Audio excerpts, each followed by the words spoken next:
হে যুবক, যে মেয়ের জন্য তুমি রাত জেগে কাঁদছো সে তোমার কবরের সঙ্গী হবে না, কিন্তু তোমার নামাজ, তওবা আর নেক আমলই কিয়ামতের দিন তোমার পাশে থাকবে। তাই ক্ষণিকের মোহে নয়, আল্লাহর সন্তুষ্টির পথে চল।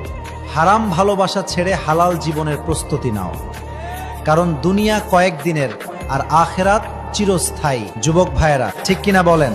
যেই নারী পুরুষের হাত ধরে এমন অবস্থায় যখন তার কাছে টাকা নাই, পয়সা নাই, গাড়ি নাই, সে স্ট্যাবলিশ নয়, শূন্য হাতে যেই নারী পুরুষের হাত হালালভাবে ধরতে চায় সে হচ্ছে কৃতজ্ঞ নারী। কারণ এই নারী এক অসাধারণ নারী, কারণ সে এমন এক অবস্থায় হাত ধরেছে যখন পুরুষের কাছে কিছু নাই। যুবক ভাইয়েরা, যেই নারী হালালভাবে তোমাকে বিয়ে করতে চায় এমন অবস্থায়, when you have nothing, যখন তোমার কাছে কিচ্ছু নাই, মনে রাখবা সেই মেয়েটা, she deserve the true love from you।